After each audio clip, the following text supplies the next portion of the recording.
Selamat malam, salam sejahtera bagi kita semua. Perkenalkan, nama saya Natalia Amelia Putri dengan NIM 43219010043, program studi S1 Akuntansi Universitas Mercu Buana. Pada video kali ini, saya akan menjelaskan mengenai uji statistik deskriptif, uji asumsi klasik, dan juga uji regresi linear berganda.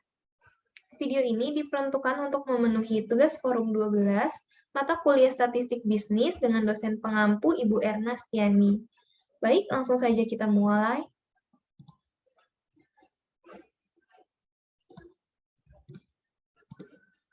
Baik, di sini sudah terlihat tampilan IBM SPSS. Pertama, kita akan klik menu Variable View. Di sini kita akan masukkan nama perusahaan, tahun, X1 ROA, X2 ROE, X3 EPS, dan yang terakhir variabel Y yaitu return saham. Di sini yang perlu kita ubah type-nya adalah nama perusahaan dan tahun menjadi string, karena tidak ada angka yang perlu dihitung. Selanjutnya yang perlu kita ubah di measure menjadi scale.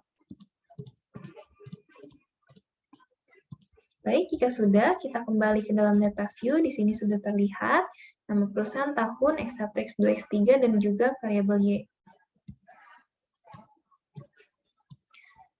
Selanjutnya, saya sudah mempunyai data di Excel. Langsung saja kita copy nama perusahaan dan juga variabelnya. Dan kita paste.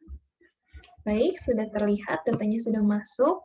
Di sini saya menggunakan nama bank, yaitu yang terdiri dari BCA, BRI, BNI, BTN, BTPN, dan dari tahun 2017 sampai dengan 2019. Baik, pertama kita akan mulai dengan uji statistik deskriptif. Pertama, kita akan mengklik Analyze, kemudian pilih deskriptif statistik, kemudian pilih deskriptif. Kemudian masukkan seluruh variabel ke dalam bagian variabel di kanan. Kemudian jika sudah, kita klik option, kemudian pastikan yang perlu di checklist adalah mean, standard deviation, minimum, maksimum, dan juga variable list. Jika sudah, kita klik continue, lalu klik OK. Baik, hasil output deskriptif statistik sudah keluar. Selanjutnya, kita akan mulai uji asumsi klasik. Yang pertama adalah uji multikolinearitas. Pertama, kita lakukan analyze, yaitu dengan klik analyze, kemudian pilih regression, klik linear, kemudian masukkan variabel Y ke dalam dependent, kemudian variabel X ke dalam independent. Kemudian klik statistik, lalu pastikan yang perlu di checklist adalah estimate, model fit, collinearity diagnostic, dan juga covariance matrix, dan terakhir Durbin-Watson. Kalau sudah, klik continue, lalu OK. Baik, hasil outputnya sudah keluar. Berikut merupakan hasil output uji multikolinearitas. Yang perlu kita lihat adalah bagian tabel koefisien A. Di sini syaratnya adalah jika nilai tolerance lebih besar dari 0,10, artinya tidak terjadi multikolinearitas. Kemudian, jika nilai VIF lebih kecil dari 10,00, artinya tidak terjadi multikolinearitas. Yang terlihat bahwa keduanya sudah sesuai dengan syarat, artinya tidak terjadi gejala multikolinearitas. Selanjutnya yang kita lakukan adalah uji autokorelasi. Pertama, kita perlu membuat variabel baru yang adalah unstandardized residual 1 atau RES1. Pertama, kita akan mengklik Analyze, kemudian pilih Regression, klik Linear, kemudian yang perlu kita masukkan adalah Y ke dalam dependence, dan juga ROA EPS ke dalam independence. Jika sudah, maka selanjutnya kita klik save, dan kita checklist bagian unstandardized. Kemudian klik continue, lalu klik OK. Baik, sudah muncul hasil output. Tapi kita akan kembali ke dalam data view. Di sini terlihat bahwa sudah muncul bagian baru, yaitu RES 1. Kemudian selanjutnya kita akan melakukan analisa kembali, yaitu dengan mengklik Analyze, kemudian pilih Non-Parametric Test, pilih Legacy Dialogs, dan kemudian kita pilih Runs. Kemudian yang perlu kita masukkan adalah Unstandardized Residual 1 ke dalam tes variable list. Kemudian pastikan di bagian cut point yang perlu kita checklist adalah median. Jika sudah, kita akan klik OK. Baik, di sini sudah terlihat tampilan tabel run test-nya. Di sini yang perlu kita perhatikan adalah nilai asymptotic 2 tail, yaitu sebesar 0,290. Artinya nilai ini lebih besar dari 0,05, sehingga tidak ada gejala autokorelasi. Baik, yang terakhir yang perlu kita lakukan adalah uji heteroskedastisitas dalam uji asumsi klasik ini. Pertama, kita akan klik Analyze, kemudian pilih Regression, lalu pilih Linear, kemudian masukkan variabel Y return sum ke dalam dependent, dan independent adalah variabel X. Jika sudah, kita klik Plots, kemudian masukkan X recit ke dalam Y dan Z red ke dalam X. Jika sudah, klik Continue, lalu OK. Maka akan muncul hasil output-nya. Di sini kita akan lihat bagian scatter plot. Di sini sudah terlihat bahwa titik menyebar secara rata atau tidak membentuk suatu pola apapun. Artinya, tidak terjadi gejala heteroskedastisitas. Maka ketiga uji asumsi klasik telah memenuhi syarat. Selanjutnya kita akan melanjutkan ke uji regresi linear berganda. Kita kembali ke data view.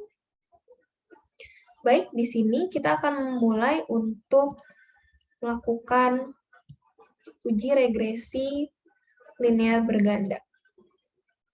Pertama, kita akan klik Analyze, kemudian pilih Regression, lalu klik Linear.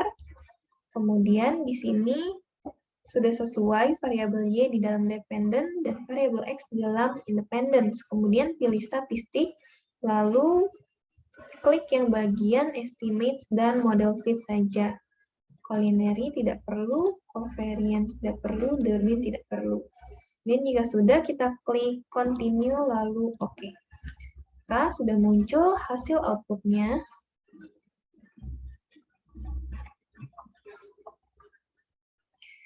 Baik, jika sudah di sini yang perlu kita perhatikan adalah nilai tabel di koefisien A. Pertama, kita akan melihat uji koefisien determinasi. Di sini untuk uji koefisien determinasi yang perlu kita perhatikan adalah model summary B. Di sini yang perlu kita lihat adalah besarnya adjusted R square. Di sini dalam tampilan output SPSS model summary, besarnya adjusted R square adalah minus 0,093. Hal ini berarti sebesar minus 0,0093%, variasi return saham tidak dapat dijelaskan oleh variasi dari ketiga variabel independen, yaitu EPS, ROA, dan juga ROE. Selanjutnya adalah uji F. Uji F yang perlu kita lihat adalah tabel ANOVA A. Di sini dari uji ANOVA atau F-test didapat nilai F hitung sebesar 0,605 dengan probabilitas sebesar 0,625. Karena probabilitas jauh lebih besar dari 0,05, maka model regresi tidak dapat digunakan untuk memprediksi return saham. Atau dapat dikatakan bahwa EPS, ROA, dan ROE secara bersama-sama tidak berpengaruh terhadap return saham. Selanjutnya, yang terakhir adalah uji T.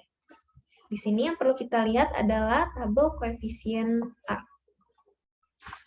Di sini dalam tabel koefisien A, yang perlu kita lihat adalah nilai signifikan, yaitu nilai yang ada di sini.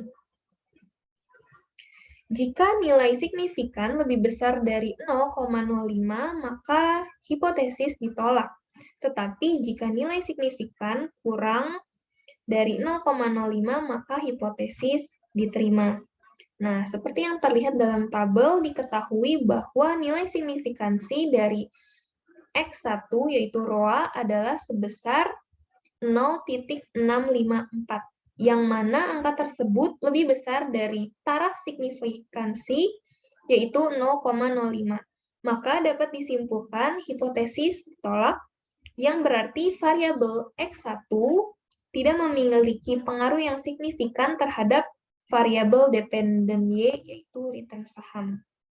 Kemudian yang kedua, diketahui bahwa nilai signifikansi dari R2 ROE adalah sebesar 0,486, yang mana angka tersebut lebih besar dari taraf signifikansi, yaitu 0,05, maka dapat disimpulkan hipotesis ditolak, yang berarti variabel X2 ROE tidak memiliki pengaruh yang signifikan terhadap variabel dependen Y return saham. Dan yang terakhir, diketahui bahwa nilai signifikansi dari X3 EPS adalah sebesar 0,346, yang mana angka tersebut lebih besar dari taraf signifikansi, yaitu 0,05, maka dapat disimpulkan hipotesis ditolak, yang berarti variabel X3 EPS tidak memiliki pengaruh yang signifikan terhadap variabel dependen Y return saham. Baik, jika sudah, kita akan melakukan save data. Di sini saya akan berikan hasil output.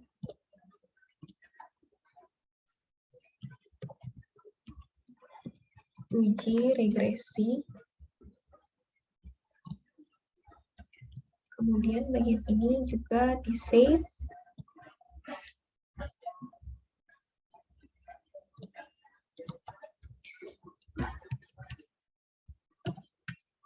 SPS data uji regresi.